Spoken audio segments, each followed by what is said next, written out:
Do you want to go on an adventure and find the magic tree? The Adventures of Little Billy in Search of the Magic Tree. What a day for an adventure! He stuffed a half-eaten peanut butter and jelly sandwich into his pocket and ran out the door towards the woods. Stop! Boomed a harsh voice. Little Billy jumped and looked all around him. His heart was pounding and he couldn't see anyone, anywhere. Who do you think you are? Why are you entering my woods? Demanded a voice from far above. Little Billy looked up. A huge owl with piercing yellow eyes was looking straight at him. I'm Little Billy, and I'm going on an adventure. I didn't know these were your woods. Adventure? Adventure? What kind of adventure? I don't know. Squeaked Little Billy. I just wanted to see what's here and meet all the animals. The owl's head twisted as he cast one big yellow eye down on Little Billy. Then he asked sternly, Are you a brave boy, Little Billy? Are you wise and good? Yes. Yes, I think so, Owl. It's Mr. Owl. He boomed. Mr. Lawrence T. Owl. The T stands for the. Mr. Lawrence T. Owl turned his head around. He looked at Little Billy with his other eye. There's a secret in these woods, Little Billy. But it's a secret that only the good and brave and wise can discover. A secret? What is it? Mr. Lawrence T. Owl frowned and said in a gruff voice, It's not a secret that's told. It's a secret that has to be earned and discovered. A secret for someone with patience. Lawrence the Owl twisted his head completely around, away from Little Billy. All Little Billy could see were the feathers on the back of Mr. Lawrence T. Owl's head. Please, Mr. Lawrence T. Owl, I'm brave and wise. Please help me discover the secret. Little Billy stood up tall and tried to sound big and brave. The owl slowly turned his head around and cocked it to one side. Deep in these woods, there is a magic tree. Wow, a magic tree!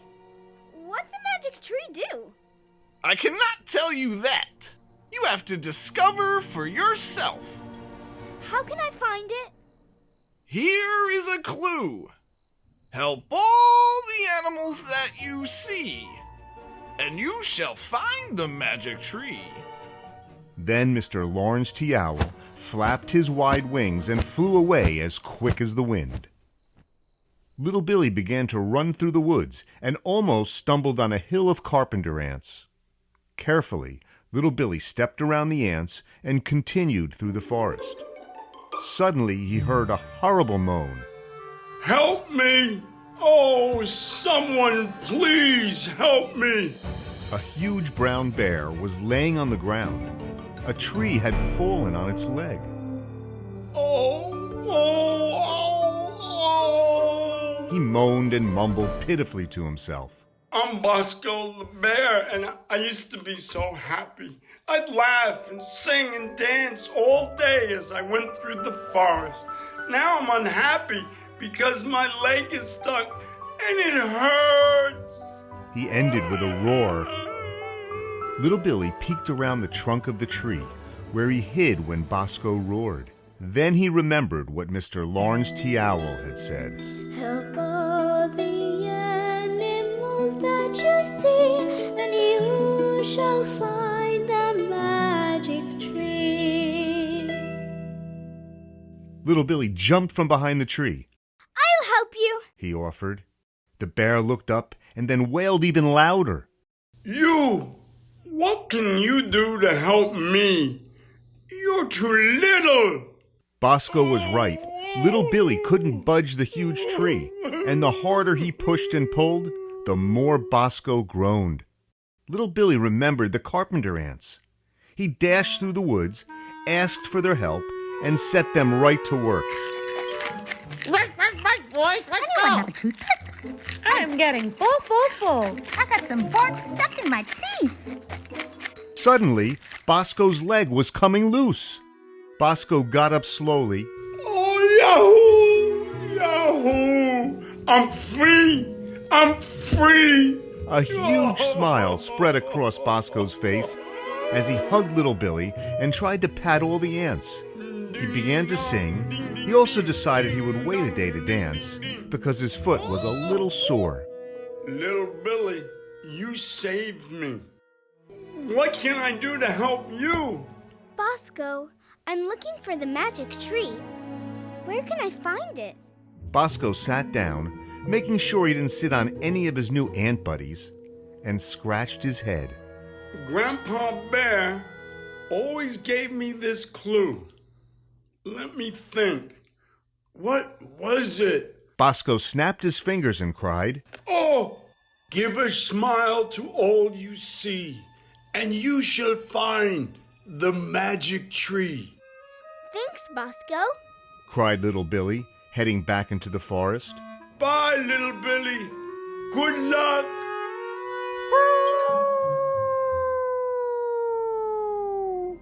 It was a horrible noise, and little Billy stopped. He wanted to run away from it, but he didn't know which way it was coming from. A snow-white wolf with pierced blue eyes was running right toward little Billy. Little Billy turned and ran as fast as he could. He leaped over logs and ducked under branches. When he looked back, the wolf was getting closer. Little Billy remembered what Bosco said. Give a smile to all you see, and you shall find the magic tree. Little Billy pulled the leftover sandwich out of his pocket and flung it right at the wolf. At the same time, he smiled a big smile.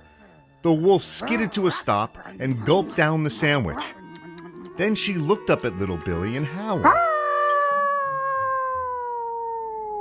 Why are you smiling? I'd like to be your friend. My name's Little Billy. What's yours? He continued smiling, the biggest smile he ever had. The wolf looked at little Billy with her sharp blue eyes. Suddenly, the edge of her mouth twisted a little and twitched a little, and then a little more. She was smiling. Wow. Little Billy, I haven't smiled for ever so long. I'm Sheba, and I'd like to be your friend too. Why are you in the woods, little Billy? Sheba asked through her new smile. I'm trying to find the magic tree. Do you know where it is? I can't tell you where it is, but I can give you a clue. Be brave as you can be, and you shall find the magic tree. Thanks, Sheba. Good luck, little Billy. Sheba said with the biggest wolf smile possible. Wow! What an adventure! Thought little Billy as he skipped through the woods.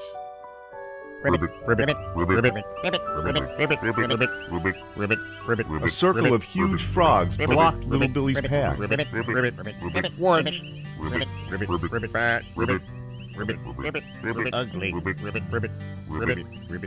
The giant frogs ribbited insults at a lumpy blob on a log. Then the blob blinked, and tears started to stream down its lumpy face. It wasn't a blob. It was a toad. A really big, bumpy toad. The more the frogs laughed, the harder the toad cried. Stop! Leave him alone! But the frogs only ribbited louder and faster. We make fun of Rupert all the time, and you can't stop us, Yelled the biggest of the bully frogs. Little Billy stopped for a minute. The bully frog was huge. The frogs had their chest puffed out and looked mean. Little Billy remembered what Sheba said. Be as brave as you can be, and you shall find the magic tree. He walked up to the leader, the biggest bully frog of all, and said firmly, Stop making fun of him. I won't let you do that. You? The bully frog said, laughing.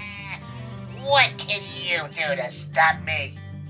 Little Billy walked right up to the bully frog's face and said without blinking an eye, You heard me. Stop making fun of Rupert. The bully frog was shocked. He had never been challenged before. He began to back up, stuttering something to little Billy when the bully frog fell backward into the water and didn't come up again until it was across the pond.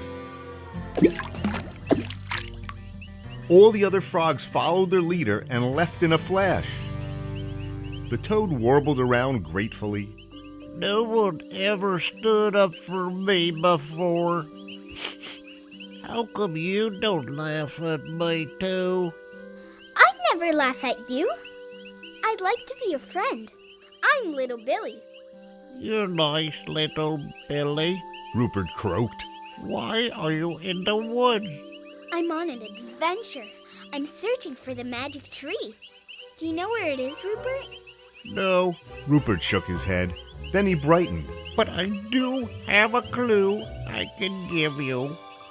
Look on the inside of those you see, and you shall find the magic tree. Gosh, thanks, Rupert. Bye, little Billy. Rupert waved as little Billy went on his way. The day was getting hot, and little Billy decided to rest. He found a big flat rock by the edge of the pond and sat down. Get off my belly, you fool! Little Billy leaped up and looked around, but he didn't see anything or anyone. The voice sounded like it was coming from the rock. He remembered Rupert's advice. Look on the inside of those you see, and you shall find the magic tree. So he looked inside a hole. A turtle. He cried, Don't just stand there, son. Help me! This sun is burning me up. I'll help you, Mr. Turtle. My name is Sherman. Now hurry up! I don't have all day. Little Billy grabbed a strong stick and put it under Sherman's back. He pushed down hard, but the turtle didn't budge. Come on, son. Don't give up. Push harder. I'll help. Sherman stuck his head and legs out and waved them furiously. Little Billy dodged a flying turtle foot, then another. He pushed and pushed as hard as he could, and Sherman flipped over. Well, I'll be. Things look much better right side up. He smiled. Sorry if I was a bit gruff there. I get a little out of sort when I'm upside down. What's your name? And what are you doing way out here in the woods? I'm Little Billy. I'm looking for the magic tree. Do you know where it is? Sherman pointed to a very tall mountain that looked a very long way away. The magic tree is at the top of that mountain. Little Billy looked up and gulped. How can I climb such a tall mountain? Well, here's a clue. Never give up on a dream that could be, and you shall reach the magic tree. Little Billy climbed and climbed and climbed. The path took him higher and higher and higher. He was exhausted and about to give up. Then he recalled Sherman's advice. Never give up on a dream that could be, and you shall reach the magic tree. Hour after hour, little Billy climbed up the rocky trail. Finally, he made it to the top of the mountain. There, at the top of the mountain, was one tiny, scraggly bush. And perched at the top of it was Mr. Lawrence T. Owl. Little Billy looked around for the magic tree, but there was nothing but the bush and the owl. Hello, Little Billy. Where's the magic tree? I've been searching all day, and it's supposed to be here. Little Billy felt so disappointed, but he was patient to hear Mr. Lawrence T. Owl's answer. You've done well on your adventure. I've been watching you from above. Tell me, what have you learned today? Little Billy bit his lip that was starting to tremble. Well, you told me to help all the animals, Bosco Bear told me how important it is to smile. Sheba the Wolf told me to be brave. Little Billy started to smile as he thought of all his animal friends. Rupert the Toad told me to look on the inside of everything. And Sherman the Turtle told me to never give up. Little Billy was very tired and sat down. I was given all these clues, and there's no magic tree. But you found the magic! Said Mr. Lawrence T. Owl as he began to fly away. Little Billy looked up. Hey, come back! Screamed Little Billy. Suddenly, the scraggly bush started to wiggle. Its limbs stretched and grew and reached up toward the sky until it was a magnificent tree. Little Billy watched in disbelief. Hello, Little Billy. The tree crooned. Now, you've been brave, wise, and good. Most of all, you've helped others along the way. Now, I can grant you one wish. What would you like? Little Billy sat down and thought. His eyes widened, and he said, I'd like to be with all my friends who helped me get here. The magic tree rustled its leaves. Suddenly, in front of Little Billy was Bosco Bear, carrying all the carpenter ants on his back. Sheba the Wolf smiling, a big wolf smile. Rupert the Toad croaking happily at his frog friends. Sherman the Turtle right side up. And overhead, of course, circled Mr. Lawrence T. Owl. Little Billy was so happy. He and all his animal friends joined hands and danced around the magic tree. Even Bosco Bear, whose foot was now healed. They danced and danced until they fell fast asleep. The magic tree gently covered them with soft, warm leaves, and everyone slept until the next day. But during the night, Little Billy began to dream about his next adventure. Did you like the story? Did you like it? See you on the next adventure.